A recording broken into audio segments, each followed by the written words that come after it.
So if you come out tonight, you might know a little bit about Unity, or you've been convinced to come from somebody who knows a little bit about Unity. So show of hands, if you guys are willing to participate, who knows what Unity is? Okay, back. Hopefully not all of this will be reiterating what you already know, but I guess I'll follow up that question. Of those who know about Unity, have anyone actually used Unity to create something? One. Okay, perfect, you're my expert. Just kidding, I'm the expert today. And before I get into too much about myself and about what we're actually be talking about today, I just wanted to give you all a little taste of the, let's call it, demos that they like to give at the keynote addresses to kind of hype everyone up and see what is possible with Unity and kind of why we're talking about this technology today in the first place. Now, I did try to run this through the slideshow app. It didn't work, so I need to manually switch to YouTube to get the clip I want to show you. Maybe a moment for that.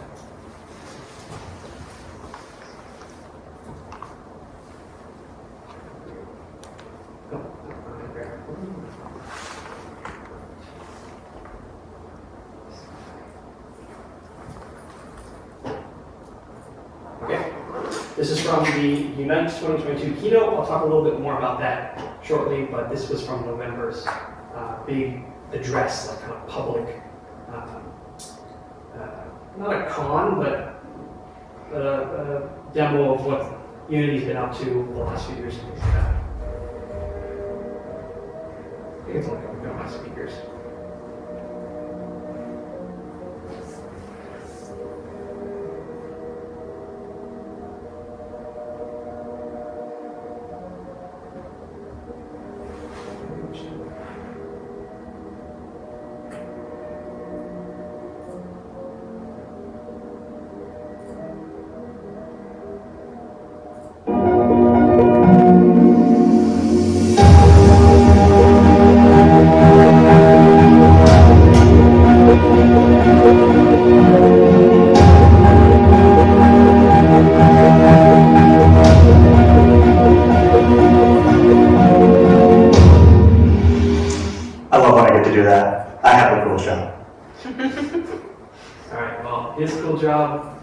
Maybe a little bit more showy than my cool job. But let's talk about that.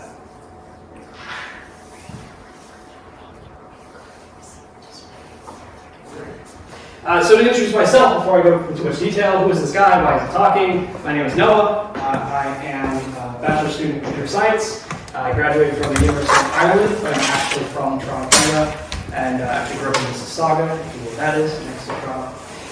I'm an indie dev. I self-publish indie games. My most recent one's on Steam. It's called Lightwave. You can check it out if you want. This is for demo. It's also available on itch.io and Humble, but I'm not trying to sell myself here. I actually primarily worked on mobile games, and my titles include G.I. Joe War on Cobra, Lionheart Darkmoon, and Where's My Coffee, along with a few others that I can't really say because they're in development and testing and blah, blah, blah, but safe to say I work on a lot of games. My first game is called Project Lance. It was available briefly on the Google Play Store before I didn't bother to update it anymore because it was a learning project and it wasn't really that good. And that's okay. Everyone's first game isn't good. But now I'm a part-time professor at Lambton College. I teach remotely and I teach C# and HTML and CSS, web development. But my full-time job is a game developer, a programmer, an engineer, and currently I work at Unity. However, I'm not here as an official Unity spokesperson. That's what the keynote people are for. I'm here as an engineer who wants to help you get through some knowledge, and we're also going to talk a little bit about the design-a-thon coming up. So let's get to that. The Design League, Design-a-thon, hopefully you've been thoroughly informed about it. Mina kind of first approached me asking, hey, can we do something with the Design-a-thon? So that's February 18th and 19th. It is a, what they say, 24, 36-hour kind of event. And it sounds like a long time, but it is effectively a hackathon. And that's what a lot of hackathons are. Very short period of time for you to develop some kind of product. It doesn't have to be good. It's just, can you come up with an idea that solves a problem, or answers a question, or fits some kind of goal. And at the Designathon, we're going to have several different prompts. I think, Mina, we have an architectural prompt, an engineering prompt. 3 engineering prompts, 2 architecture, and 1 game development with Unity. Perfect. So multiple architectural and multiple engineering prompts, and the 1 Unity prompt. It is official collaboration with Unity, so my bosses, whatever, kind of prove that, and that's all. So in order to get you started, especially those of you who are less familiar with Unity or haven't even worked with Unity before, we're going to talk a little bit in this workshop today, but we're also going to have a second workshop on February 13th, which will be a little bit more in-depth and more hands-on. So I kind of want to prime you today, give you a bit of an explanation of what we're talking about, what is the technology, and some examples, things like that. And then hopefully that'll stew for a couple weeks, and when we come back on the 13th, we can get hands-on and build things. We will go over the Unity editor towards the end of today's discussion so that we can actually start seeing it, and you can always play around with it if you want. But I know your students, those students too, so you don't have free time, I totally understand. Hopefully you will at least be able to come out for the design. Sorry, I just wanted to make also a quick note. In the Designathon, I talked to a recruiter at Unity, so if you are interested in an internship at Unity and you're interested in game development or just working in Unity in general, you'll have the chance to submit your resume along with your project that you make during the Designathon for consideration for all types of internships. So just keep that in mind. It could be a really good opportunity for you, and if you're really interested in game development, this could be the start of your journey, basically. Yeah, and that's no lie, because you yourself were an intern working at Unity, that's how we met. So definitely possible to intern at Unity coming from UBC. And on top of that, if you're interested in actually doing games development, having a game project, even if it's your first crappy one, that's how you get into the industry. People want to see products, they don't care about your degree. They want to know you can build things. So I would suggest that, especially if you're going into programming or other IT industry where you're building products, that you do try and find some time to build something on your own, whether it's with Unity or not, whatever your specialty is. So let's talk a little bit more, actually before I get to that, if you are interested in games and you can't come up to the 18th and 19th, I hope you won't mind that, there is a ongoing this week a special event called the Global Games Jam. And Global Games Jam happens every year. It's a week-long event where participants have 1 week to build a game, a simple game, and they can submit it for competing for prizes, but a lot of them just do it to practice and to try new things. Global Games Jam is an organization that also hosts smaller jams throughout the year. Some are day-long, some are 48 hours long. And so if you are interested in doing games, and for some reason or another you can't come out to the Designathon, I would recommend them, although I personally don't work with them or anything. I have participated in some events in the past. And all those games in the background are games that were built during game jams. So you can make some pretty cool titles. You'll also be able to connect with other people outside of your expertise, with artists, with sound engineers, other programmers, Unity experts, and you can always join them and learn a thing or two. Okay, so let's get into our actual topic today. We'll start with a bit of a preamble. What is a game engine? Who uses them, and why? Well, some of you may think, I'm not assuming here, but game engines are for engineers. I mean, it's an engine, right? So engineers work on it, like myself, I'm an engineer. But that's not the case in terms of a game engine, because a game is more than just code. It's more than just programming. It involves art. It involves marketing. It involves different game level designs, and a lot of spreadsheets. Geez, so many spreadsheets. And so all of these different fields, these different people are working within a game engine to do their part of the job to get a game made. Artists are working inside the engine to create 3D models, they're animating things, and they're working together with engineers to build logic and other aspects of a game. With a game engine, you can also deploy to many different platforms with a single project. So if you want to take your game from mobile and deploy it on a PC or a console, or vice versa, game engines will allow you to do that because they have a lot of universal tooling, and they have ways you can just switch and say, hey, I want to target iOS, I want to target Android, and that's all you do. You just build it. So with the game engine, we have built-in features that allow us to work in a 3D space or 2D space and work with sort of object-oriented programming. And we can also build simple 3D objects. But we also have a lot of add-on features that allow us to work on more complicated elements. You might have a physics engine that adds more complicated physics simulations or fluid simulations. You might have additional graphics or rendering pipelines. For example, RTX, ray tracing. That's something that doesn't usually come standard in a game engine, but a lot of game engines do support those kinds of functionality. Another thing, level design, as I talked about, environment art, lighting and rendering systems, all of these means that you can use a game engine for more than just games. In fact, we're going to talk about some examples in a moment. Characters, character design, character motion, animations, all these things mean that you can make 2D and 3D videos, renders, all sorts of different products in this space. But even simpler, it doesn't have to be a full game. It doesn't even need art. It could just be an app you use to have some UI, connect to a database, maybe upload your photos to the cloud. Really anything can be made with a game engine because it's so versatile.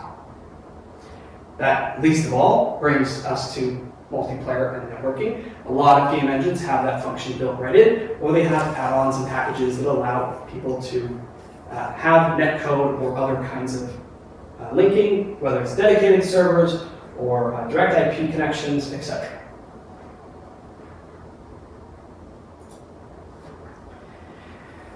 So, as I mentioned before, you can take these piecemeal elements and use a game engine to do one of those things. Some of the game engines now are also supporting a lot more server and API backends. Unity is well known for building something called netcode for game objects. And I even know one developer who has used Unity's netcode for game objects to work with a client who is using Unreal Engine, which is a competitor to Unity Engine. So that's really fun. Of course, that also allows us to do more complicated things with physics or math, and we can do mechanical engineering, we can do architectural design. So if you are thinking about the design-a-thon, and you're thinking about doing architecture, you could always one-up them and do your architecture in Unity. All of these elements can come together in a specific field known as digital twinning. Digital twins are when you take an object or a location, usually a building or some other place of interest, and you digitize it using all the available sensors and systems that are actually in the building. Security, cameras, all these different systems you can hook into and build a digital version. Think of like smart homes, but on a bigger scale. Airports, hotels, etc. are the different clients that use digital twinning to maintain a virtual version of their building and their security to immediately respond to threats. Now, if the government or cities or whatever want to do that at a much larger scale, maybe we get into the realm of sci-fi. But at current time, a single building or even a large space like an airport is within the realm of possibility using a game engine. So let's talk about a few different game engines and the different aspects of a game engine. We'll get into some more specifics, but at a high level, I picked 5 examples, primarily because they came with a nice graphic, and primarily because it has some of the engines I'm interested in talking about, and we'll go through some of these things. Does anybody have programming experience here? Does anybody have any coding experience?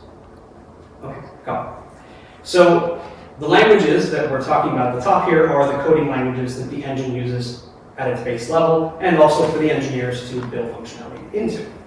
But as I said before, you don't need to be a programmer, you don't need to be an engineer to work with Unity. We're going to talk about something next, which is the visual scripting language, or visual pipeline, which allows, or visual programming language, if I'm looking at the thing, VPL, which allows non-engineers easy access to code-based logic. If the character is standing in this spot, then they win the game. If the enemy strikes the player takes damage. All these very simple code blocks are available in a visual piecemeal, sort of Lego almost, that really anybody can learn in a very short amount of time how to piece together basic game logic and build a fully functional game. If you're a fan of watching YouTube videos, there's a lot of YouTubers who do challenges, make a RPG in 24 hours, or make a multiplayer game in a week, stuff like that, and a lot of them will often use visual scripting because it's a lot faster than programming. It's a little bit less flexible because you don't have the full power of the language, but it's pretty much good enough for all your needs, especially if you're like a designer. Briefly talking about the community, its popularity, the amount of documentation that's available. Numbers are listed here, but effectively Unity is currently the largest, and I have some other numbers to talk about. Unreal Engine is a close second. I like Unreal Engine a lot as well. CryEngine is a small community, but it's a very powerful engine, and Godot is a very new community. Only 2014 was the release of the engine, and so its community is growing rapidly, and it offers a lot of the same things that, for example, Unity and other advanced engines offer. We'll talk a bit more about them in the different categories here. Source modification, can you modify the source code of the engine? Can you dig into the engine and really change how it works fundamentally? Well, in most cases, yes, but some companies ask you to pay for that. Godot and Panda, for example, is totally free to anybody to use because they are an MIT license. And we talked about deploying to different platforms. Pretty much every game engine is going to be able to deploy to all the same platforms. That includes things like the Nintendo Switch, although you do have to get permission and licenses. It's a little bit complicated with Nintendo. But pretty much anyone can make a Nintendo game because it's just deploying to a different OS, right? So that means that if we want to create a mobile app, if we want to create a PC app, they're basically the same thing. We might just design the UI and some other elements a little bit differently depending on the size of our screen.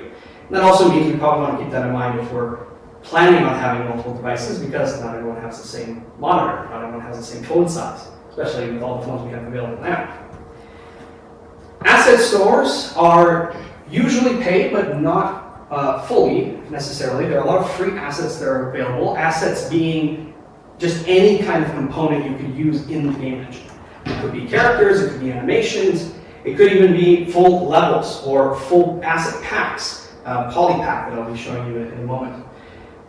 These asset stores allow developers quick access to resources they would otherwise have to spend a lot of time on.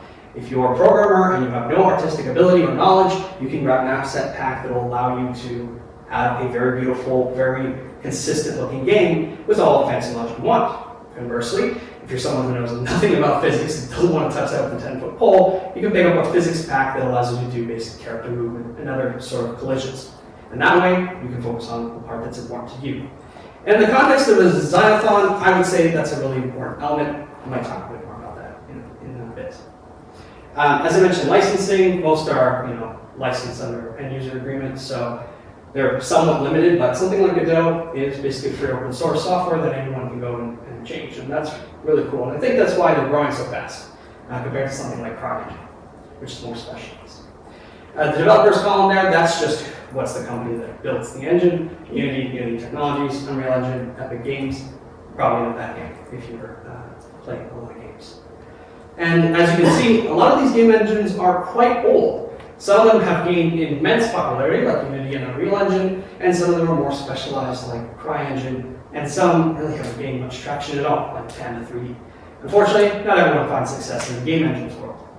But that also means there's a lot of community support for these older game engines, forum posts going back all the way to their inceptions.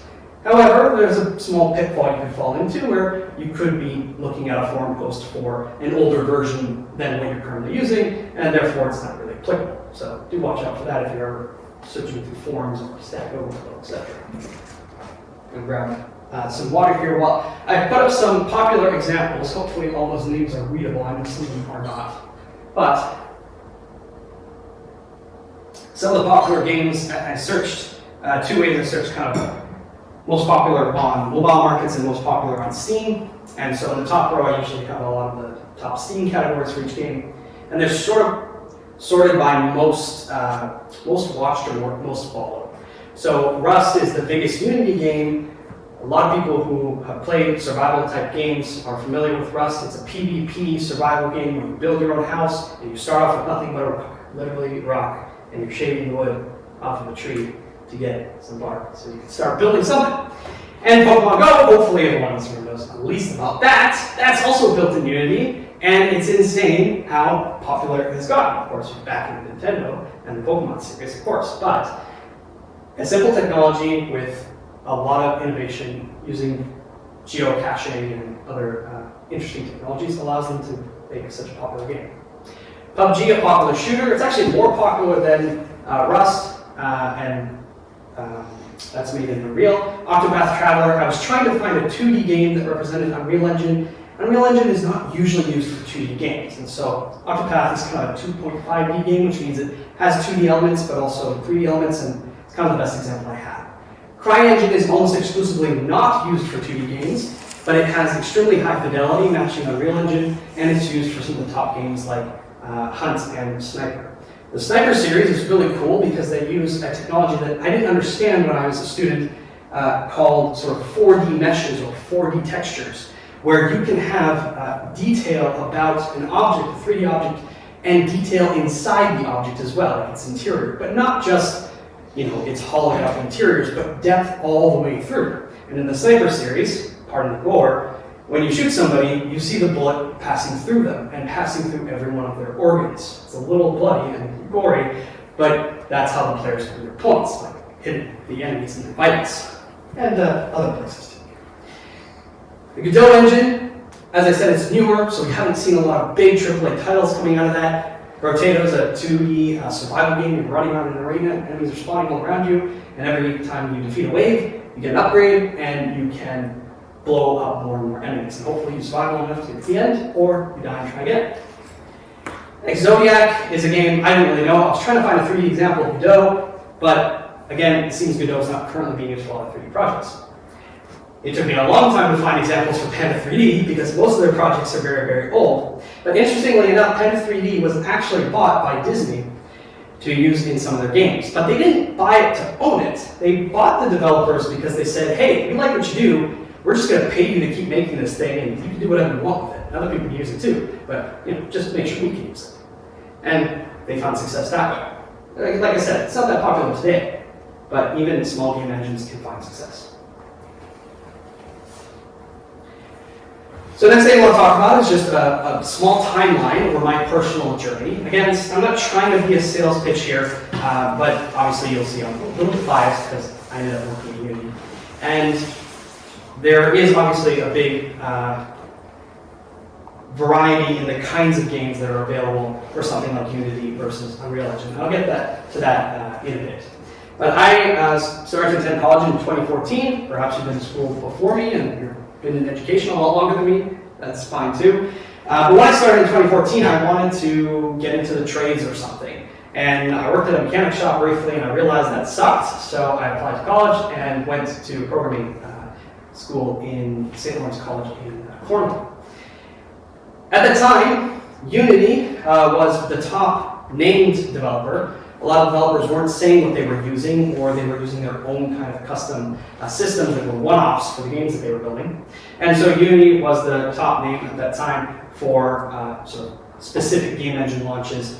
And I do have one disclaimer here. These are only annual launches on Steam with a price of at least $40.99 USD and at least 50 reviews. So a lot more games come out than this every single year, but a lot of them don't find a lot of traction, which is the unfortunate part. And some games, like the first game I ever built, are student projects. And even though they're published, they're not really meant to be big AAA games that make millions of dollars. Unreal here was at 37 published titles with those qualifications, and I was really interested in Unreal, and my professors said, hey, we're going to be doing C++ and Unreal, and I said, let's do it. So I learned C++ and Unreal in my first 2 years. In my third year, 2017, I went to college in Ireland, and by that time, we had experience with Unreal Engine. I had made my first prototype game, not a published game, and I thought, okay, what else is big in the market? And then I saw these numbers. Unity, 576 versus Unreal, 133. Both markets had grown, but Unity is still in the lead. So I decided I'll learn C# and I'll make a Unity project of my own, and that's when I built and released Project Lance. I don't have stats for this chart from 2022 yet, but the same people have charts from 2021, and as you can see, both developers fell slightly, probably due to COVID and all that kind of stuff.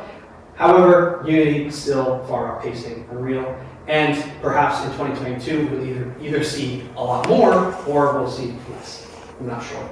Speculative at most. However, I do have some numbers from the Unity keynote that I showed you the demo from at first. So this is Unity's own numbers, not a third party, so take that with a grain of salt. However, according to Unity in November, throughout 2022, there were 3 billion active players every month. That's across all platforms, mobile, VR, and console PC. 50% of all the games across mobile, PC, and console are made with Unity. So that's not limited by any sort of metrics. So every single game, whether it's good or bad, 50% of them are being built with Unity engine, which means more than 50% of them are being built with a game engine. Why wouldn't you? It makes things a lot simpler. 58% of VR games, if you've ever used some VR, are also made with Unity, so a large market share there. And 72% of the top 1,000 mobile games on the market are made with Unity. So pretty impressive numbers. Even I was surprised by these numbers when I saw them in the keynote. So before we move on, based on this preamble, which we're pretty much through, does anybody have any introductory questions?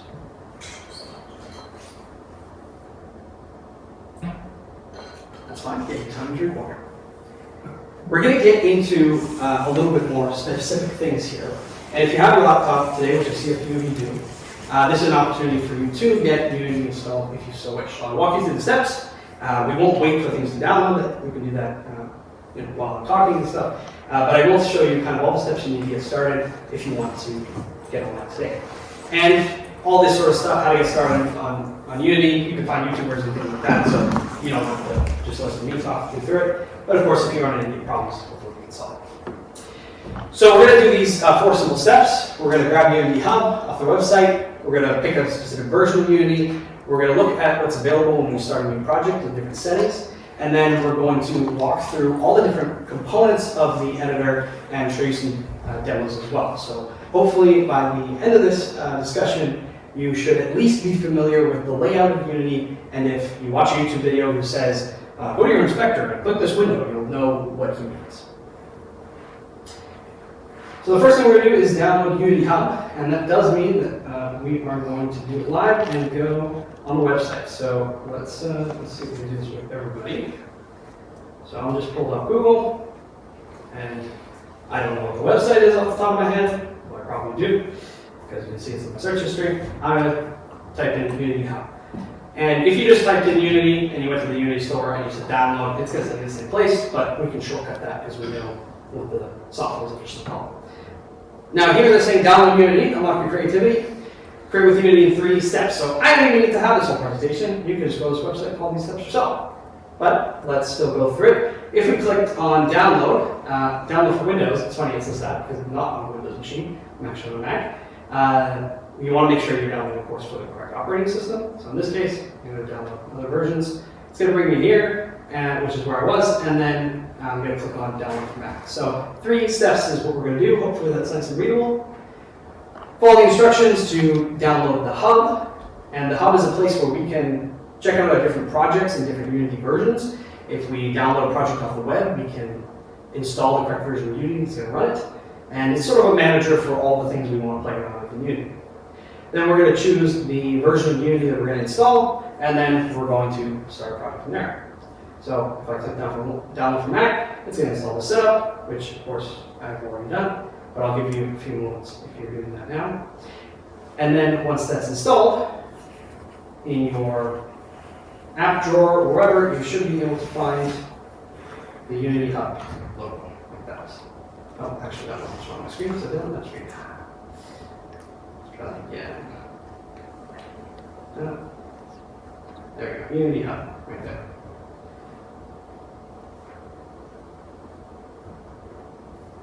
So as I said, the Unity Hub is a place for us to organize our projects, so you will see some existing projects here. These are the demos that I'm going to be showing you, so I'm going to load those now so that they'll be ready. But let's talk through the Hub momentarily. You won't have anything in the project section, and you won't have anything in the install section. But before you can start a project, you will have to install a version of Unity. And we close all the stuff right now. Let's do that for now. So we're going to install editor, top here, and then it's going to give us a few different options. The official releases, you'll also want to pay attention if you are on a Mac that you're downloading for Silicon or Intel chips, so hopefully you know what that is. there are recommended versions here at the top, which are LTS, long-term support. That means if you're going to use this version of Unity to make a project, and that project's going to take a while, several years, you won't have to worry about being forced to upgrade or anything like that, because they're going to make sure that any fixes they do for this version will be for this version, and you won't be forced to update. If you want to try the most experimental stuff, you can of course go to pre-releases, but we're not going to do that today. Some of that stuff is really, really cool. We won't talk about the technologies too much, but if you're interested in doing research on what is the latest stuff in the industry, probably you can find example projects in these pre-release builds. So for LTS, for example, I've downloaded a few here just as an example. I've been using the Intel one on this M1 chip Mac, which was not a great idea because it had some small issues. And I've since installed the silicon version of this same version of the editor, and I've had no problems since. So all you have to do is click install, and it will begin that downloading process. How fast that'll be on the college's Wi-Fi, that I can't tell.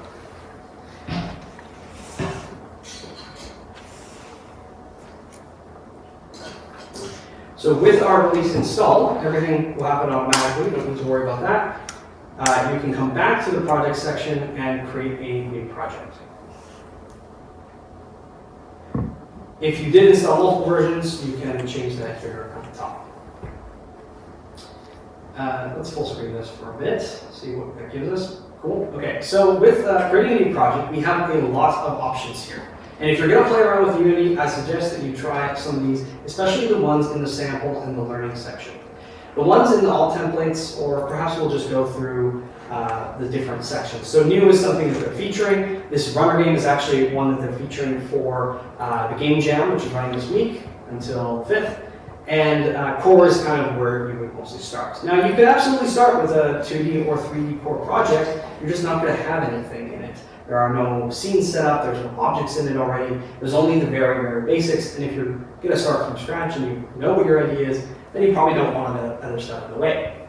But for every other case, you can choose to download one of these templates and get a really cool example to get started in that area. So for example, if you know your application is going to be on mobile, they have both 3D and 2D applications, so you can get started with a landscape project, or sorry, a portrait project, and have things set up and optimized for mobile when you're targeting Android or iOS or both. If you're going more generalized, they have what they call the URP rendering pipeline, the Universal Rendering Pipeline, which is available for 3D games. I think there might even be a 2D URP. Yeah, it's up there. URP is basically the graphics engine that they use to run on many different platforms. So if you know your game could one day be on mobile and one day be on PC, that's probably what you want to choose. That's going to allow you a lot more advanced graphical capabilities than something like the core projects, which just have the built-in basics. And a lot of these things are, all they're really doing is downloading packages, which we'll talk a little bit more when we get to the actual editor window, already for you when you open the project. And packages are all the things that different kinds of projects will need. So say you're working on some architecture, or you're, probably a better example would be like mechanical engineering stuff. If you're doing some advanced mathematics or physics simulations, you probably want a physics package that's going to give you the extra power you need to run those kinds of stress tests or fluid simulations, stuff like that. And the same goes for a lot of different areas. If you're looking into more art and creating 3D objects, there are packages specialized for that as well. The HDRP is basically the high definition render pipeline, and that's used if you know you're going to be targeting a high power device and you really want to get every last bit of power out of graphical capabilities of that device, whether it's a console or a PC. And that's where you're going to see Unity competing with the likes of Unreal and CryEngine with these really high fidelity photorealistic projects. Interestingly enough, in the keynote, I won't show you the clip, but they are planning on merging URP and HDRP so that in the future you will have access to both capabilities and you don't need to create separate projects for them or import two different packages for them. If you're doing a VR project or an AR project, they have starting points for you there. And in fact, if I click on them, you get a little preview, and it already comes with the controllers right there for you to get started. You can start mapping out inputs, and you can start hooking up your VR device, and Unity will recognize it. If you run the game, you can test your game in VR. Same thing with AR. It's already set for you to augment physical objects in the world and do sort of real-time rendering on that kind of stuff. If you're interested in a first-person game, there's a core for that. And I recommend you could start with that. And vice versa, if you're interested in a third-person game, there's a course for that. Third-person both for sort of top-down adventures and for over-the-shoulder adventures. That sort of stuff is available in the core. But some of the most interesting ones are available in the sample and learning sections. The sample for the test track, this is using HDRP, and it's a collaboration with Volvo. It is a photorealistic simulation of driving this particular Volvo car. And they have the interior that you can see and the road that they've modeled out, and as well as the car itself, and something in Sweden. And that's a really cool place if you're looking to see, okay, what's capable in the photorealistic areas of things. They also have a sample scene using 3D URP. It's not really much more than the core. It just has something to get you started, and you can actually see the graphics and sort of see how that compares, especially if you're comparing it to the HDRP sample scene. And even though I know these windows are kind of small, even the HD one is so HD that it was loading slowly, that it has all the high fidelity reflections, real-time ray tracing, all that kind of stuff. Finally, something that I know I've tried to stress in my earlier topics, but Unity's only more recently added this. The Cinematic Studio is a place for you to develop no game at all. But if you're doing an animation of any kind, whether it's a cartoon or a photorealistic one, you can use the power of Unity Engine to build a fully rendered film. And you can render it as if you were doing a film studio in your own home. And you don't have to pull out After Effects, and you don't have to pull out all these other softwares to do video rendering. It can be all done in Unity. Finally, the ones I would suggest if you're getting started with Unity and you want to learn how these things actually work, they have these things called microgames that are targeted towards people who really want to understand how do I get this kind of game up and running and playable. And so the microgames, they contain both a fully playable game and also detailed explanations and instructions on how they built the different aspects. So for example, a 2D platformer, they're going to tell you how they built all the different parts of the level, the physics interaction, the character movement, and you can build off of that if you want. The Lego game is more targeted towards a younger audience, but it is still a good collaboration with Lego that walks you through how to get a game started using something a little bit more specialized like Lego bricks and how you would have pieces connect together and have other kinds of snap points and things like that. Very useful if you want to build a game that has some kind of construction of building it and you want to have the player be able to choose where they're going to place the wall and snap to other walls and things. The FPS microgame, it's a first-person shooter, as you can imagine, and it's just an example project with that, with damage and health and ammo and guns, and as long as you like a little bit of violence, yeah, it's a pretty good way to learn as well, just like the others. If you want to know about racing and vehicles and traction and all that kind of stuff, steering, the kart micro game is a good place to learn about those sort of things. So all these templates are available for you to download and try, and as I said, hopefully you have some extra time before the Designathon. But even if you don't, and you do plan on coming out the Designathon, you can absolutely start from these.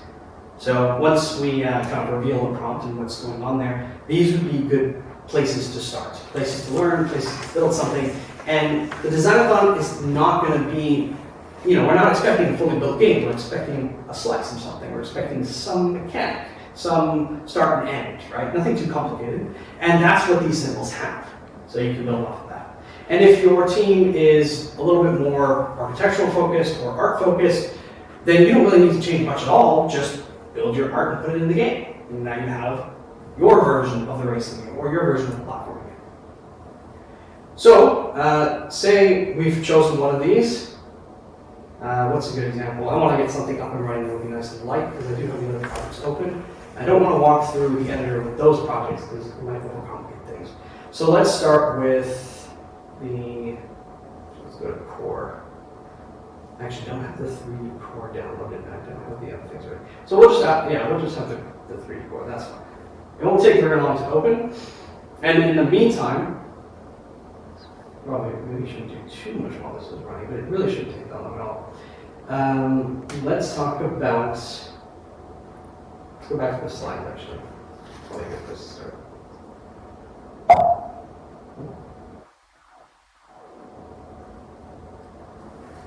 Okay, didn't like that, that's fine.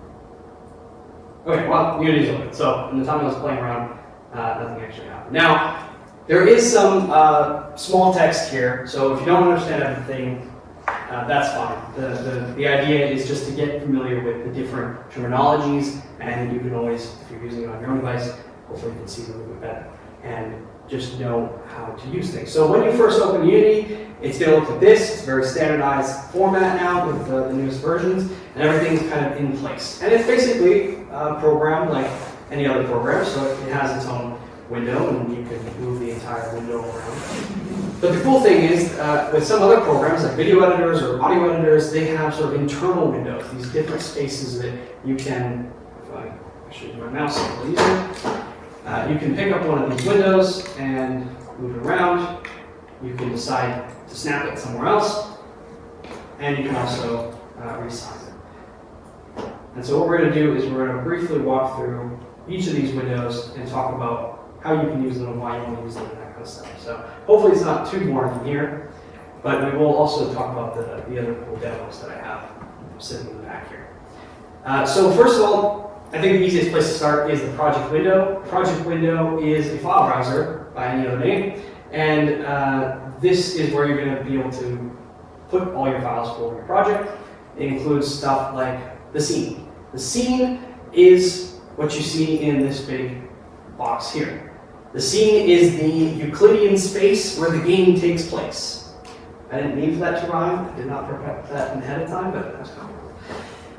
And the scene is, in Unity's case, the entire aspect of the game at that very moment. You can have multiple scenes open at the same time, sort of overlaying each other, but it is a collection of game objects. It's a collection of 3D components. And there are some terminology that I hope I don't confuse you with, because I'm going to probably use the Unity technology version of that name. But I think they're named pretty well. A game object is just a thing in the game. That's all it is. And everything that's in the scene is a game object. So if it's not the scene itself, then it's a game object. This core scene has two game objects in it. One is called main camera, and one is called the directional light. And in order to show that we've kind of moved things around, I'm going to move the project window here. We'll kind of talk about the project window. It's not like we'll get that out of it. The hierarchy window is the place where we want to view all of the game objects in the scene, and it's also going to give us a detailed breakdown of what is connected to what. So right now, nothing is connected to each other. They are just two objects sitting in the scene, and we know that because they are both sort of in line here, almost like tabbed together. And if we collapse the scene, then we just hide all the things there, but it doesn't affect the actual scene itself. It's just for UI purposes. We can click on the objects in the hierarchy, and we can see that in our scene, it does show us where they are. And depending on which item we have selected, you'll notice some other things are also changing. So when I select the main camera, I have these lines that appear on screen. I have a little box in the middle of my scene view, and I also have some information in a window called the inspector. If I select the directional light, that window goes away, and the inspector changes to talk about the directional light.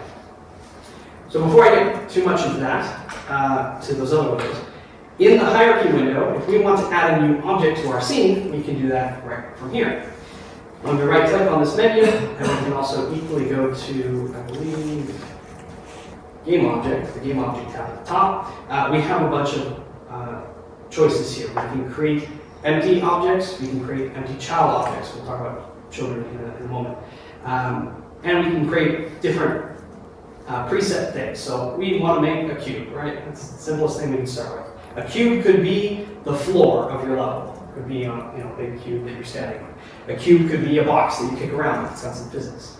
A cube could be a lot of things, right? So just because it's a cube doesn't mean it's boring. It's boring right now. When we first put it in here, we can choose to name it. My first cube. Spelled that right? Bit hard to see.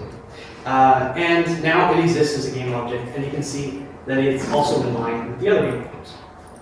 If I don't want to see it, I can click here, and it'll just hide it visually for me for now, but that's, again, just so you can keep things organized. It doesn't actually affect the game.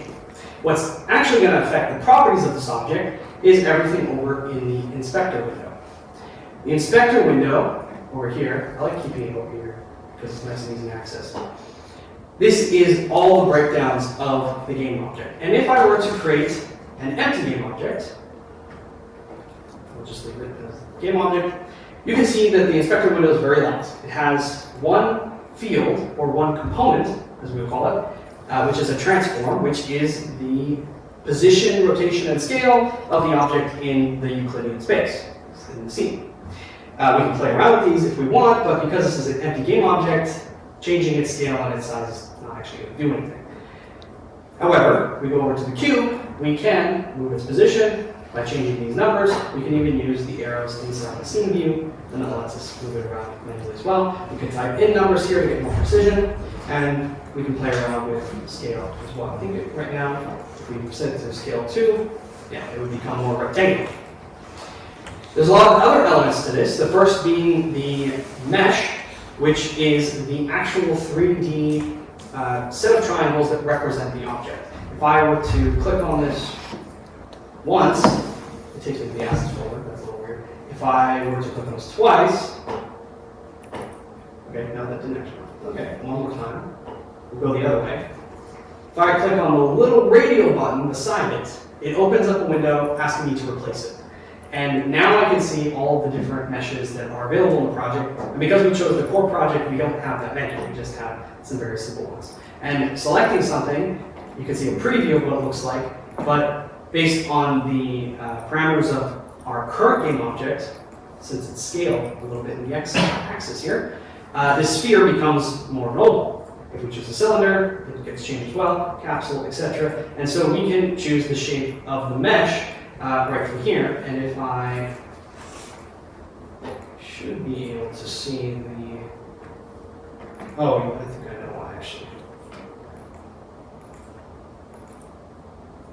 Cube.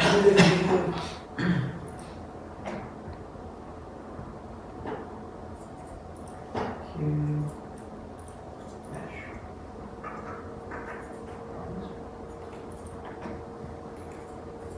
Huh. This did not happen when I was testing this last night, so I'm not sure.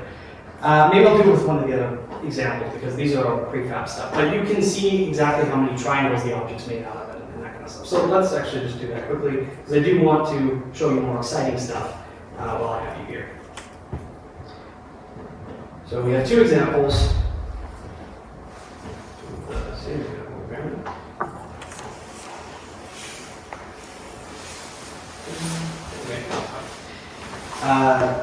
Where we are in a scene, and we're just using the mouse in the scene to go around here, and we can see all the geometry that's built here. And if I were to select something, I can select things in the hierarchy, and you can see it kind of going through all these different things. And of course, I can select something by clicking on it directly in the scene view. So if I were to select this banner, for example, I can see its details. And so it doesn't really look that different than the cube if I look at the inspector. It has a mesh, which is what we were just talking about. It has a mesh render and it has a mesh collider. Both things that the cube in our basic project had as well. Now, if I click here, there we go. It takes me to where in the file I am, so I can locate the 3D object. And if I double click on this, it is going to open it. It's not actually where I want to open it. I want to click on it here. There we go. And now I can see more information about this thing. I can see if it's been scaled internally, if it has all these other settings, if I'm going to import different aspects to the object. So if you're working in CAD or you're working in Maya or some other 3D object software, you're importing your objects to be able to be used in the Unity project, and you have a whole bunch of import settings so you make sure it gets in the game how you think it should be getting in the game.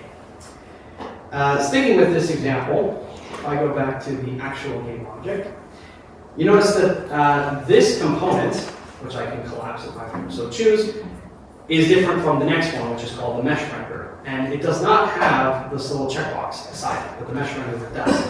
And if I tick this little checkbox, you'll notice that the object disappears visually, but there's still these green outlines that remain.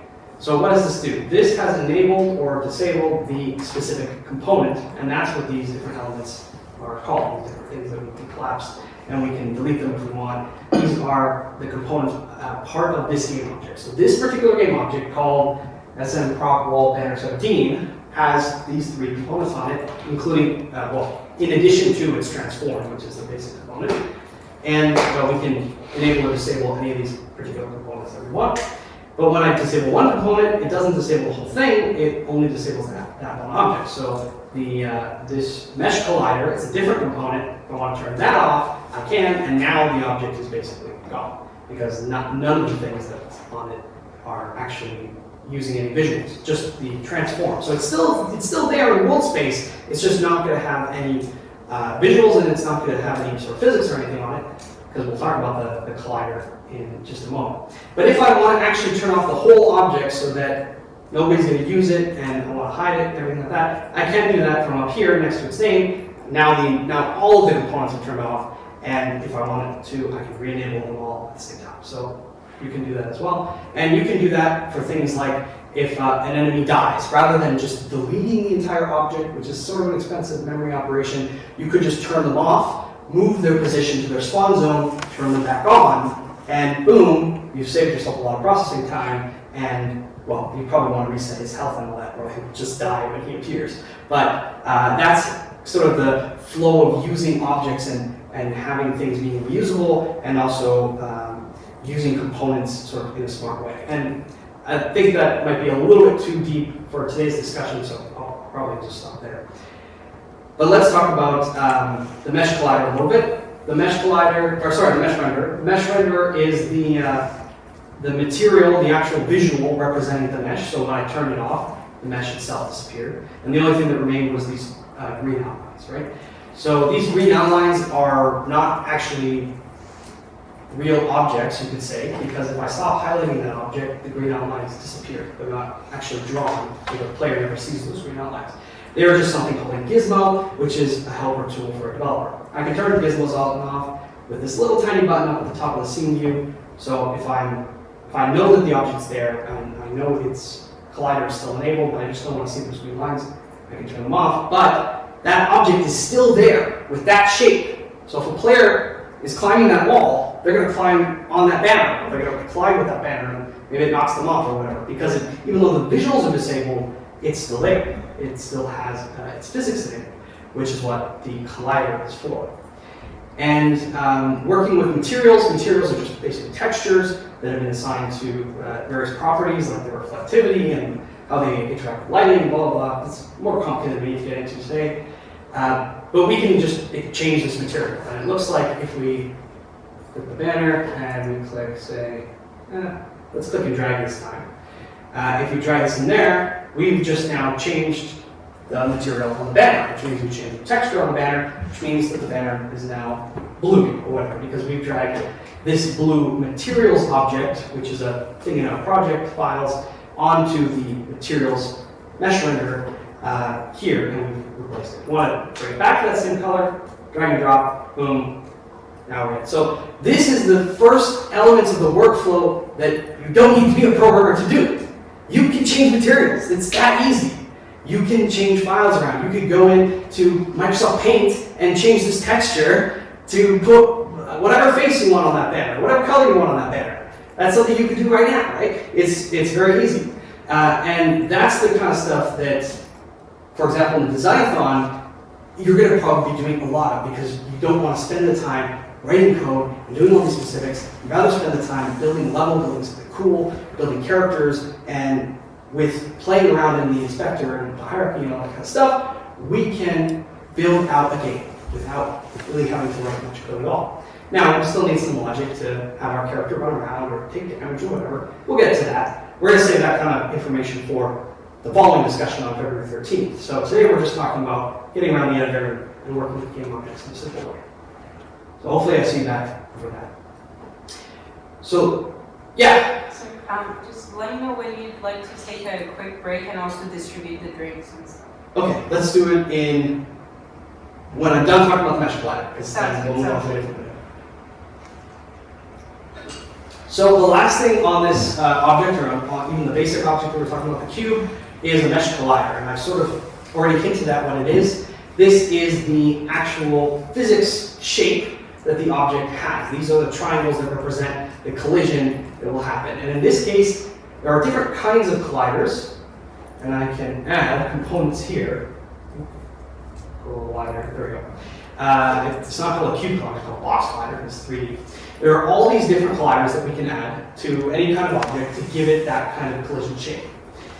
Mesh colliders are unique in the fact that they conform to the shape of the mesh renderer, or the mesh itself. So in this case, the mesh is this SM Pro wall banner thing, and you can see they're all gray because they're not textured objects, they're just 3D triangles, right? And so the mesh collider is going to conform to the shape of the banner, and that way we can have a really complicated collider that conforms to the shape of the objects in the level. We don't have to use these stock standard cube colliders and have like several overlapping colliders to create more complicated shapes. We can just make a collider that matches the shape of the object. However, for our basic, for example, our cube, a box collider, if we know that the object's a cube, we don't need to have a mesh collider on it. It's going to use all the triangles of the box, because you can't make a square without more than 2 triangles, right? You need at least 2 triangles. So each face of the square has, each face of the cube has 2 triangles, meaning you have 12 triangles as opposed to just 6, because there's 6 faces on the cube. So why have 12 triangles in our collider when we could just have a collider which is a box, right? So that's what a box collider is for. Capsule colliders are really useful for players. Pretty much every game, you might notice that you can run into a wall and your arm will kind of go through the wall. It's because your arm doesn't have collision. It might have hit detection for bullets or something, but your actual player collider is a capsule shape in most cases. And that's because you can sort of slide off the edge of corners, or you can mantle onto them because you have these rounded bottoms and tops. And the capsule collider is sort of the most efficient shape for that sort of case. Cylinder colliders are sometimes used as well, but because of the harsh corners, they tend not to have as well interaction with floors and walls and stairs and stuff. If you've ever played a game where the character's like running up a set of stairs and their movement's like super jaggy, it's probably because they're not on a nice smooth capsule collider, but they're using a cube collider or a cylinder collider or something. Last thing to talk about, and we'll take our break, is the gizmos that we were talking about earlier. So the only thing that's actually going to visually give you that representation of where your hitbox is in the object, the mesh collider, is that gizmo. So if I turn off the mesh renderer and I turn off the collider, the gizmo for the collider is turning off as well, because that's what's telling us where the actual mesh of the collider still is. Because even though this mesh is off, the mesh renderer is off, which means the visuals of the mesh is off, but the actual mesh for the object is still there. You can't really turn it off. It's just the data, right? So if we want to turn the object's collider off, we can do that. So we can have objects that we can pass through by having meshes with mesh renderers and no colliders, and conversely, we can have invisible walls that don't allow the player off the side of the map because we have colliders without mesh renderers. And I think that's probably a good place to take a pause. Brief overview about the asset store. Again, a lot of the assets here are paid, and they have a sale on right now for the assets. I'm not telling you to go buy any of them. I know what it means to be a student. But a lot of them are free. They do have many free assets, and I think I looked at this last time. The easiest way to find free assets is, let's go to, there was a button for it here somewhere. Top free, there we go. So let's see more. So these are all of the different asset packs that you can download and have in your game to go right on. And obviously there's a lot here, so they're not very detailed, you can see, but any of them you can click on and get more information and see what's available in the pack. So in this pack, it's kind of small. It's one building with a couple of floors and a little bit of road and a little bit of one vehicle. And for a design-a-thon game, maybe that's all you need. You just need a car because you want it to see like there's a car in the game. Maybe you can't use the car because that's not a driving game, but your character has a car because they're a person who lives in the suburbs. So you want a car in your game just to show, to fill in that space. But of course, you could combine these asset packs in whatever order you want. So in this case, I don't know what this guy is. They have a particular animation pack. This jogger person who's they have animations running and all that kind of stuff. So not every pack on the store is top quality, mind you, but maybe there's something that fits the style that you're going for. So in this case, very pixel arty, sort of classic UI looks. And this is actually pretty close to my Lightwave Games UI style. So even though I didn't use a UI pack for it, if I wanted to spend less time on UI, I definitely could. And for design-a-thons, you know, some of these free packs say that you can't use it in commercial products, but 100% of them will say you can use this for education, for demos, for things. Does a game developer usually make their own assets and stuff, or is it an artist or someone else who makes them for them? Yes. The answer is yes. So every game developer is different, every studio is different. Some have in-house artists and some don't. I know that in our studio right now, although I can't talk about the project, I can definitely talk about the team a little bit, we have a whole bunch of artists, but we need so many parts to the game. We need so many assets in the game because we have all these different parts to it, levels and characters and things like that, that even with the amount of artists we have, we still don't have enough to meet the quotas. So what the artists are actually doing is they're basically finding assets that we're allowed to use and then verifying that their quality is good and updating them as they need, as long as the creator has said that, yeah, they're allowed to be modified.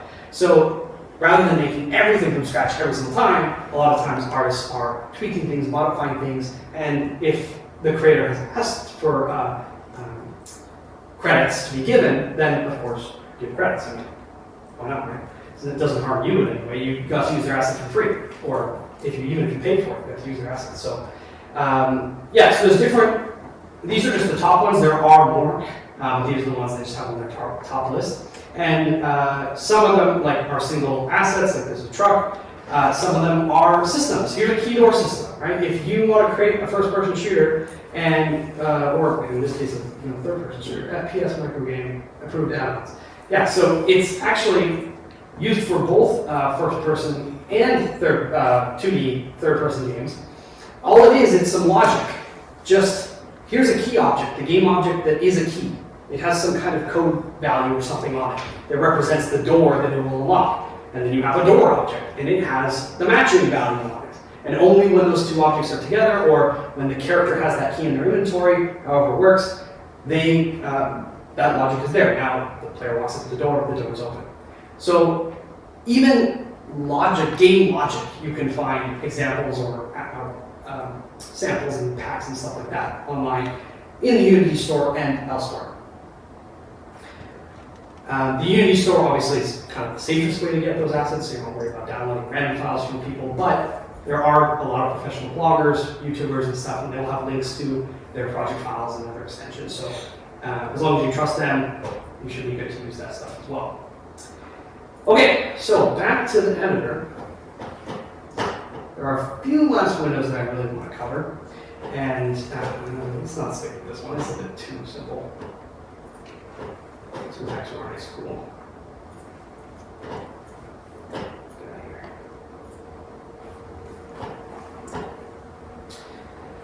here. Yeah, so we talked about the game scene, we talked about some objects and the project. There's a couple more things. Here you can notice that there's actually two tabs here, the scene and the game. And the scene is sort of the developer's view. They can move around in it. You kind of fly around your level and go through walls, and you don't have to care about anything. And you have access to all of these tools. Like, for example, this grid that you can see here. I believe I can turn it off with this button if I wanted. But this is basically telling me, hey, this is the Z0 or I0, I guess, of the world, right? So if you're trying to center everything to be on one plane, then you can align things here. So you can see that this level goes both above the Y plane and below the Y plane. So it's obviously it's 3D, it can do whatever it wants in any direction. Gizmos, same thing here. We can turn on and off the gizmos. And so we can see that there's a camera object here. I can select it, and I can see the camera view. And I won't go over the specifics of like the camera in the inspector and everything it has here. But same thing, if I turn the camera off, then this camera won't be used. But because I'm in the development view, I can still see like its position and everything like that. Leaving it on though for a moment, pay attention to this small window. It's going to get really big. When we go to the game view, we now have a full screen view of what that camera was seeing, and we cannot play around in here at all. This is a static view. And so what I like to usually do is, depending on if I'm developing a mobile, I might have my view like this, so I can see my scene view and my game view at the same time. Or if I move these guys over here, come back to the console in a moment, when Unity wants to figure it out. Maybe I should have not come back to that and watch the video with that. We can, actually, can I still track with it? No, Unity is not happy. Okay, we'll give it a moment. Or we will drop it. Maybe it's just my computer not doing anything. This guy.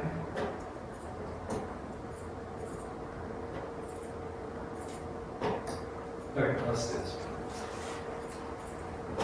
Probably because I have 3 different versions of Unity open at the same time. Unity obviously is a little bit expensive in power, so if you are developing a high quality game, you might need a little bit more power than a small student notebook. Hopefully that's not your only restriction. But if you're doing a simple game, not even using physics or anything like that, then you're not doing a lot of complicated calculations and things. So a smaller or simpler device, it should be okay to handle Unity. So in this view here, I move things out of the way, and now if I go back to my game view, I can bring it down here. If I'm working on a PC game, like my lightweight game, then I have more landscape, and I can also change the camera aspect to represent different monitor setups. So standard might be 16 by 9. So anyone with a regular 16 by 9 monitor, widescreen monitor, is going to see the game view like this, and I can scale out to give me the big picture or down. And if I want to make sure that this game is going to look good on ultra wide, then I can do. Is it here by default? It might not be here by default. Let's just do this by aspect ratio 21 by 9. Oops. Sorry, I spelled my mouse. So we can add different resolutions. We can even check it out in 4K. Although I'm not sure if my little laptop can handle that. So yeah, back to aspect ratio. Do it ultra wide. And then we can try 21 by 9. So okay. Alright. So now it looks like that. Obviously that filled up the window. If I want to make sure I can full screen this or whatever, so I know that okay, on an ultra wide monitor, the player has a little bit more view because the camera is wider. So he's going to see that dragon skull on the left side, or he or she. And I know I can keep that in mind, especially when I'm designing UI. If I know that the players are only going to play on a 16 by 9 monitor, then I don't have to think about it too much.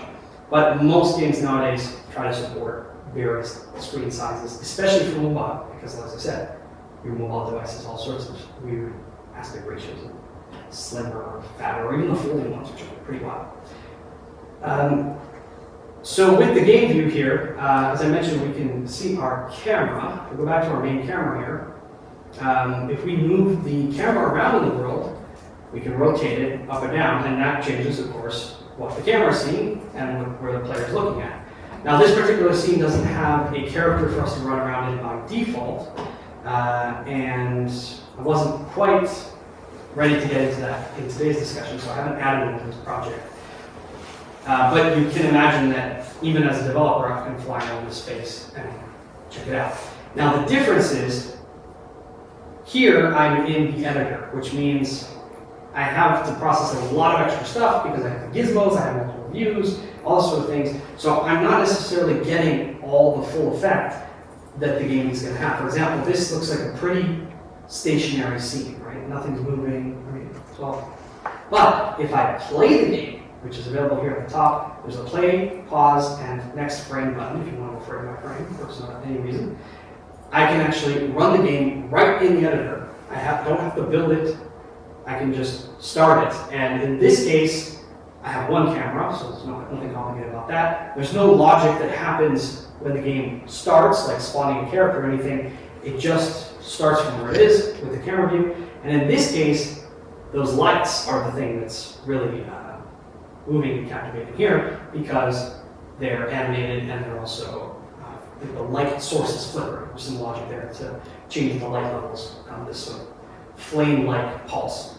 And that's the same throughout the level. So if I had a character ready to go here, I could control my character right from there as well, run around and play around and die and whatever. So a lot of times games will be split into different sections, so that when you're testing an editor, you make sure that you don't start the character in a weird place that the player would never actually be, right? Like if I spawn my character inside the wall, or I start from here in the wall as a developer, then the player hopefully will never go into that wall. So it doesn't really make sense.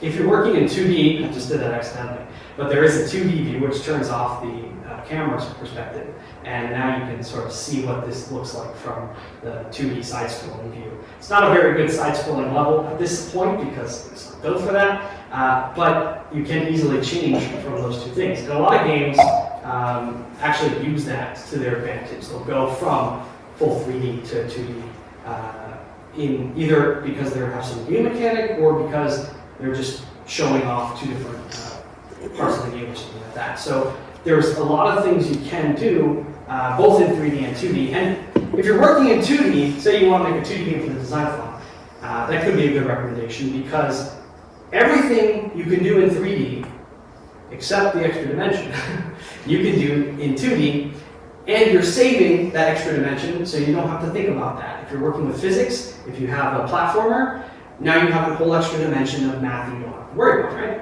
I'm sure I don't have to tell you that. So in 3D, obviously it can tend to look a little bit better, and you can do more complicated things with the extra axis, but a lot of games are 2D, and that's fine too.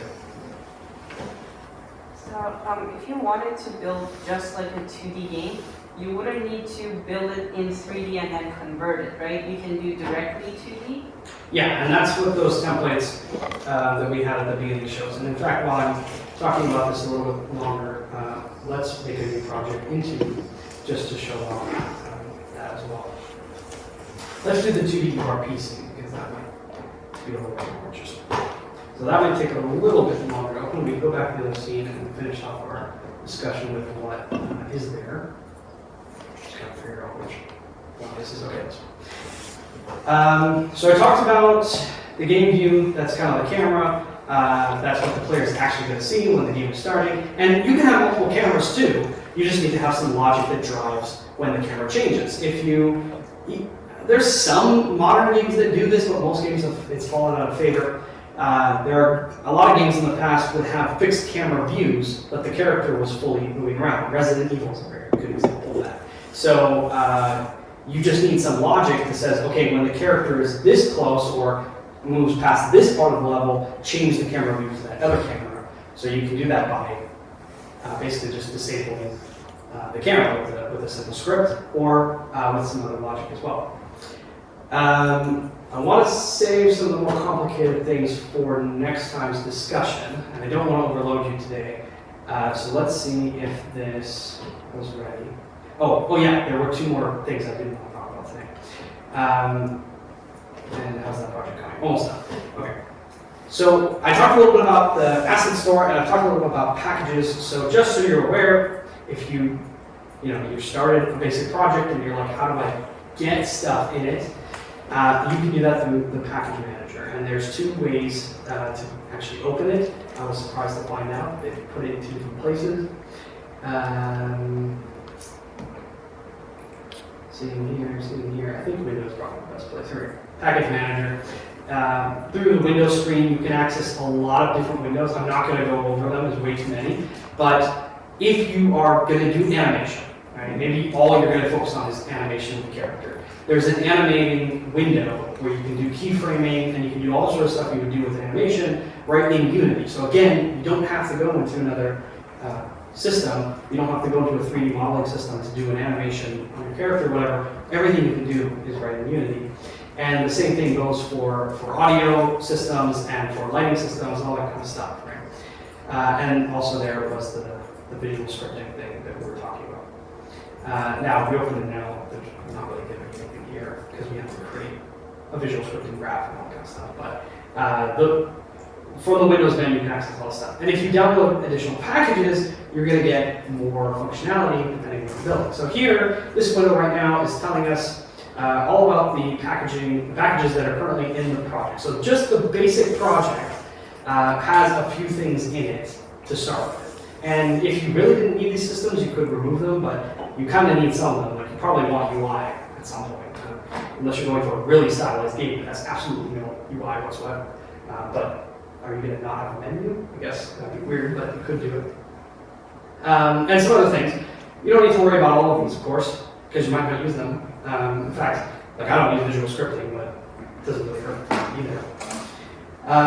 TextMesh Pro is like an add-on for UI, so if you want to do some fancy stuff, like you want colored text, you can do that kind of two different ways. You can color the UI object through Unity UI, or you could use a special TextMesh Pro object that has more complicated values. Or if anybody knows Markdown, you can use Markdown inside the UI. So it's funny because in our game we actually have Markdown, and so what that means is that the player could type a chat message to their friend and type in like color equals yellow and send that, and their friend doesn't see color equals yellow. They just see the message in yellow.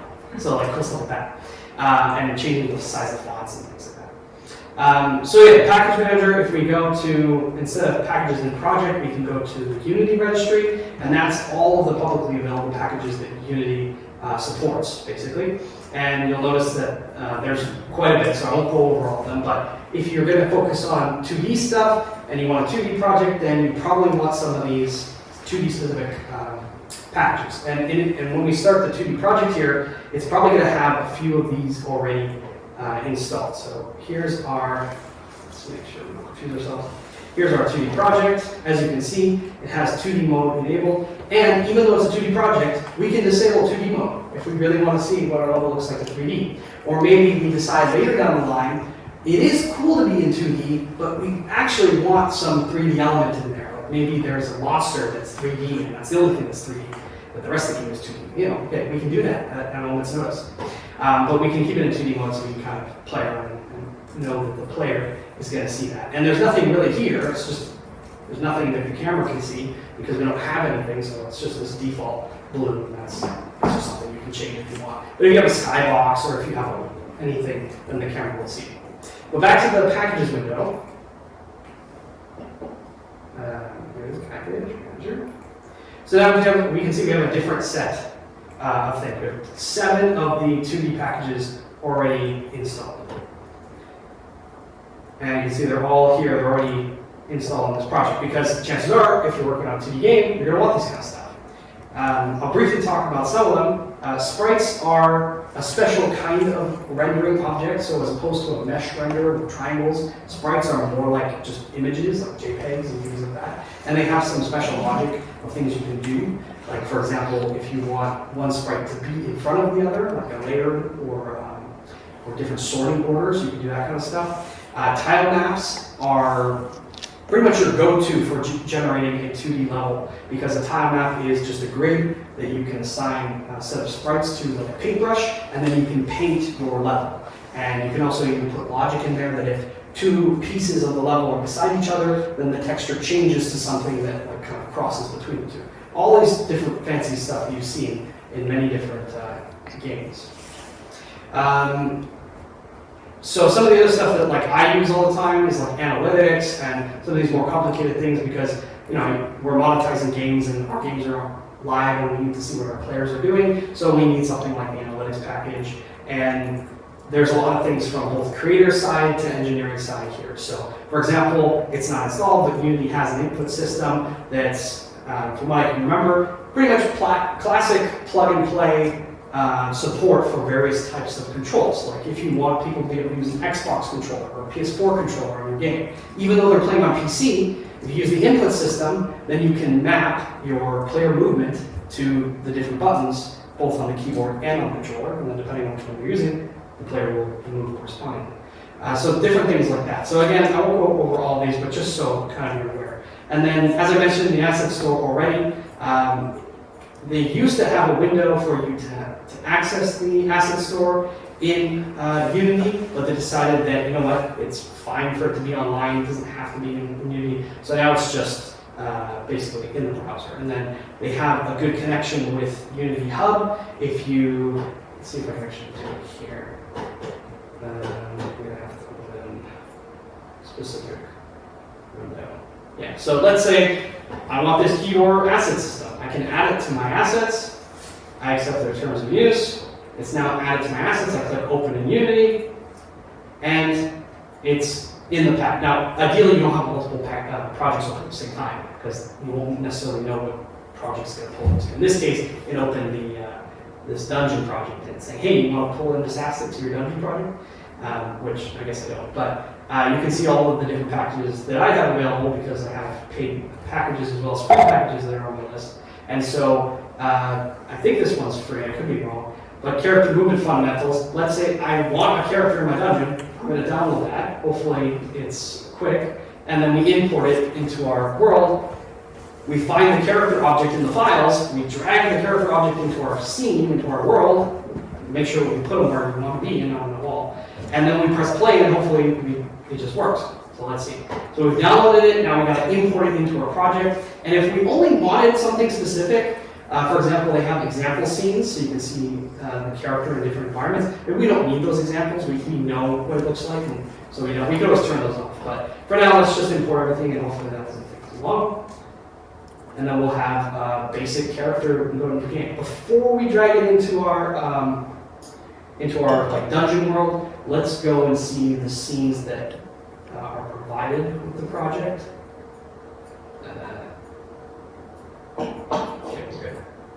Okay, so now back in my root directory of my assets here, I have my character, movement fundamentals, and all the assets that are in that package been added. I can go to the scene. Actually, sorry, that's the lagging thing. And then go to example scene. Sorry. Actually, we can change this to make things a little bit easier to view. Bigger or smaller. So I like this view, this list view. So they have showcase scenes, and they have a whole bunch of different examples here for top-down game character controller. Now, it's going to say that we've changed something in this scene because we were playing around with that banner, whatever. It's saying, hey, you didn't save, make sure you save before you load this other scene, but that's okay, we don't need that change. So now we're in a different scene entirely with all different assets, with all different logic and stuff like that, lighting and everything. And now we can see that along the ground, this guy has put in a whole bunch of different information, like controls and things like that. So we'll be able to see this in the world from our character camera, and we'll also be able to see this in our scene view as developers. So this time, I'm gonna toggle play maximized. Yeah, that way the screen will open when we press play, and now we should actually have a character that we can control. So now we're here, we're actually in play mode, we're in our game view, so this is what the camera's seeing. When I move my mouse left and right, it moves the camera, and when I use WASD and other stuff, I can move my character around. And there's even audio. Every step he takes, even though he's just a capsule, he's got some little bounce to him. And you can see how this physics shape interacts with different shapes in the environment. So these stairs are likely meshes with their mesh colliders matching the stairs, going down a smooth slope, etc. So now we have this functional character. Let's look at one more example that he provides, which I think is the first person one. That's the third person one. Might have a here, special.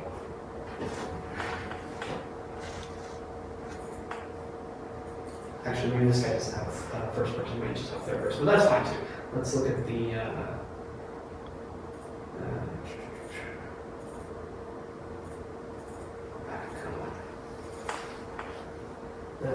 one I just saw this showing. It's over the shoulder camera. And so the controls are basically going to be the same.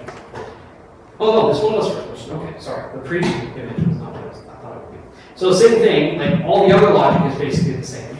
He's got a gravity towel, so if you want to do crazy things with physics and friction and like suction to the thing, you can absolutely do that. And personally, that makes me a little bit woozy, but there are a lot of players that would have fun with that kind of mechanic, you know, like a Super Mario Galaxy kind of thing. Whatever. There's like different shapes he has here. He even has moving platforms you can see. So if we get on one of these, if we get to it inside,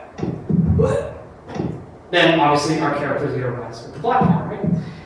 And we can go over to this other space and get over to the tower. We're moving in multiple directions at once. And there we go. So all sorts of different things that he has here. And all this is a game object representing the character, right? It's this guy right here.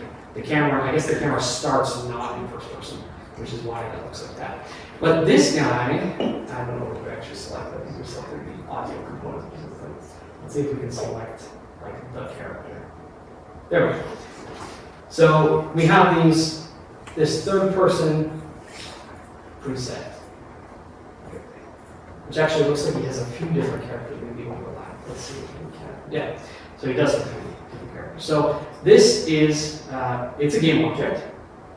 We know that because it's here in the hierarchy. But it's not alone. It has it has components in it in the inspector, but it also has child objects, which means things that are attached to that object in a sort of fixed way.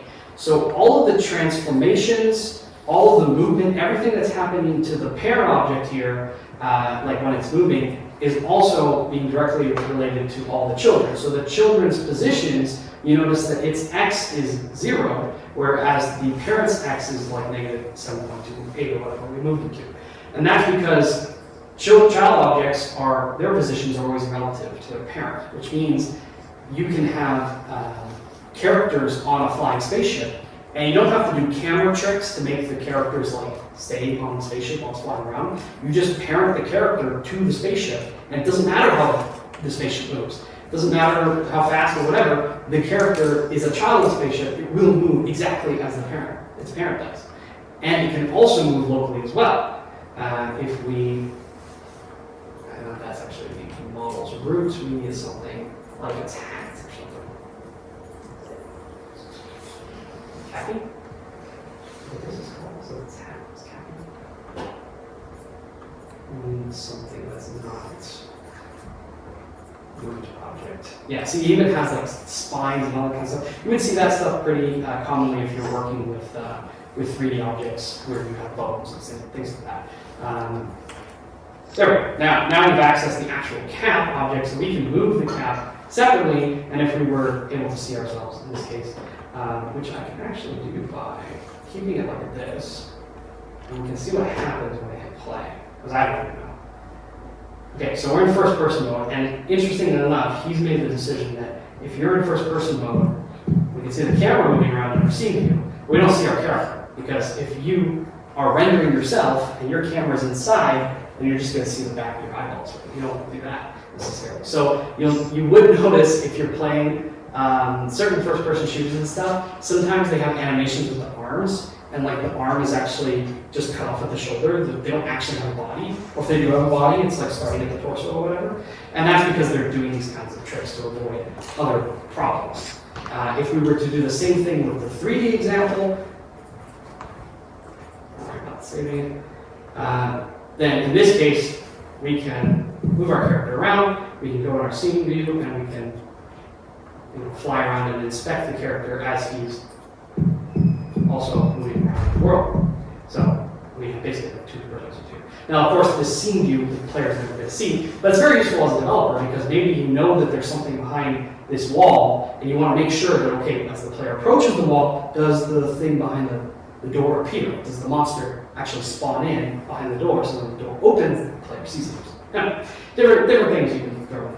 Okay, so let's get this character, I think the last thing we'll do today, let's get it into our dungeon world, because that means we can have a cool dungeon asset from the store, which is just a level that somebody made with all these cool things. But we can actually walk around it with a character that we've grabbed from a different asset. And basically, by combining assets like that, we can make a game. Pretty easy. So in order to do that, I need to go to the polling mode, I need to go to scenes. Before I jump back into the demo scene we built, I'm going to jump into this overview scene he has, which is just a scene that he's showing you. Here's everything that I included in this package. So not every developer will do that, not every asset creator does that, but in this case it's very useful because maybe you want to see, oh, are these, is this one plate with a glyph and the glyph is like a texture? Oh no, it's actually several different plates with the glyph inscribed on it. So they're different game objects. And we can see that as well here. Okay, so back to the demo. We're in our demo scene. Let's find a good place for our character to spawn, because we don't want him spawning in a wall. Right? This top of the level, this like crypt looking thing, this looks like a place where you probably start your adventure or something, right? So let's go to our, obviously there's not much of a sky, but that's okay. And let's just make sure that stairway is actually clear down. Okay, it is a bit narrow, so our character can't be too tall or too big to fit there. So with this scene open, I'm going to go into the character movement fundamentals package that I got. I'm going to go to the prefab section. I didn't talk about prefabs, we'll probably talk about more next time. But a prefab is basically a collection of game objects that is now in the file system as is. And to make one, all you have to do is select an object in your hierarchy and drag that to the project folder, and now you've created an asset which you can then drag back into your world or copy paste back into your world, and everything that was on that object when you saved it, it will be as is. And if you want to edit it, you don't even need to open the scene and find the thing. You can open just this object. For example, I don't even know what this furnace thing was, but I can open the object itself, and you'll notice that my game view hasn't changed. It hasn't actually taken us out of the scene, but it has opened this game object in a special editor, and now I can see everything about this furnace object, which it looks like this is a room, a specific room. And I can see all the different objects in this room. And each of these objects, interestingly enough, are prefabs. So if I wanted to grab one of those, I can select them in my hierarchy and then use them again, or change them, or whatever. So anyway, back to what I was doing, because I got definitely distracted there. We're going back. We are in our demo, actually. Yeah, that's fine. And then we're going to go back to our character fundamentals, to our prefabs, and I think we want the controller, and then I think we probably want the animated controller. Yeah, I think these A, B, C's, I think these were the ones. So we could do the first person guy or do the top-down person. It's a gender thing, capsule cappy. There we go. And now it's in the world. Just to make sure that everything's going to be okay, we might need to double check how its camera gets assigned and if it already knows what camera to use or not. I'm not 100% sure off the top of my head. But there's only one camera in our scene, so we don't have to worry about which camera it's going to grab. But let's see what happens if we just run the game, because we both have the camera view and the character. Okay, so in fact, it did find the camera. We didn't even have to tell what the camera was. It just says, oh, I know that there's a camera in the scene. Grab it to the character object, and now the character is going to use that camera to get around. Interestingly enough, I thought I selected the 3D, or the first person one, but maybe that's not. Oh, no, that is the third person one. Okay, so I want the first person one, because otherwise I'm not going to see anything going into the structure. So I'm just going to delete the object. Nothing as bad is going to happen. And I'm going to grab the first person. I think this is, yeah, so because it's first person, it doesn't have the capsule shape to it. Those other ones were just other examples that we used. So in theory, yeah, all I need to do is press play. Although the camera FOV is very strange. But that's something you could change in the camera settings, right? So now we can go into the dungeon. We're in play mode, and just to make this less obnoxious to look at, let's full screen it.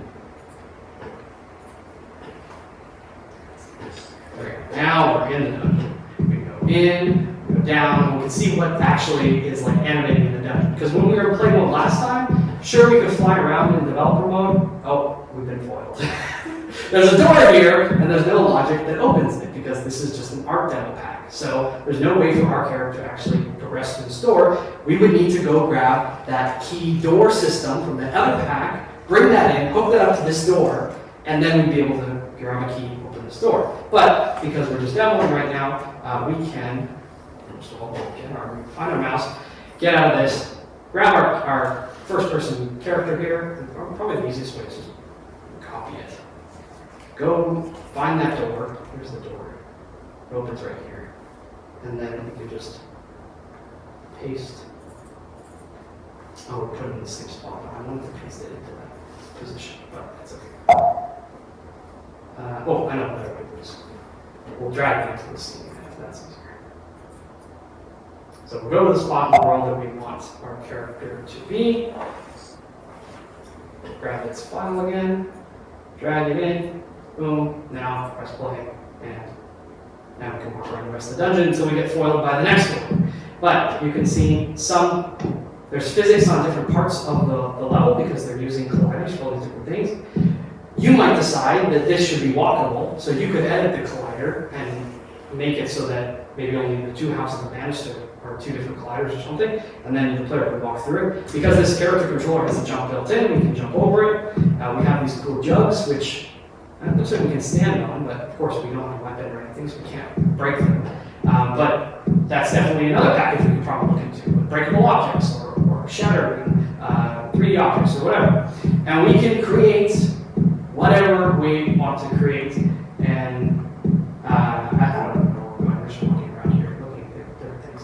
There's even some particle effects that are in here, little fluff balls and stuff like that that just add to the ambiance. The water doesn't have any, splashy effects because the creator doesn't know what character we're using and doesn't know, how we're going to interact with the water, so I haven't set that up for us or anything. And of course, eventually we reach an end where all we can do is jump into the abyss. But in the case of this, we have no way to stop falling, so we're just going to fall forever until Unity decides that there's nothing to render anymore because the camera only renders so far. And technically we're still falling, there's just no way to know because there's no objects that orientate or something. But I think that's a pretty good place to stop for today. And Nina has a question. Sorry, just one more question. If you want to make, like you said, that interaction, like for example with water, do you have to do that for every place where that interaction happens, or do you make some sort of thing that wherever this character goes, this interaction happens? How do you put that in the game? So if we were to take a look at the water, whatever is the water, it's probably like a transparent mesh or something like that here, right? So in this case, whatever this thing is, this blue, I think it's this. Yeah, so it's not actually anything to interact with, it's just a transparent plane, right? So there's nothing to interact with there. It doesn't even have physics so that you can walk through it. But if we wanted to make some kind of interaction with it, we would probably either need to create or find a package that allows us to have some kind of shader or something that's going to live on this plane or on anything that we want to have this interaction. And then the entire plane, the entire texture would have that interaction. Again, it's a little bit of a complicated question. However you wanted it to do it, right? So if you wanted puddles to appear wherever the character was standing, then that's what you would have to tell it to do, and to sort of do a ripple effect in that location. So you wouldn't need to put it at every single pixel of the thing. You just need to say this plane or this object is going to have this interaction, and then you build, for example, water splash particles or something like that. We didn't talk about particles at all, but we did see a little bit. There's a particle system that allows you to create different kinds of particle effects, whether it's gun smoke or puddles and stuff like that. So you would basically have something that's creating some water particles. But I do think that is a good question, and I think that covers everything I wanted to talk about today. And we have a few minutes here if you did want to ask any other questions, but if not, totally fine. And I hope you enjoy.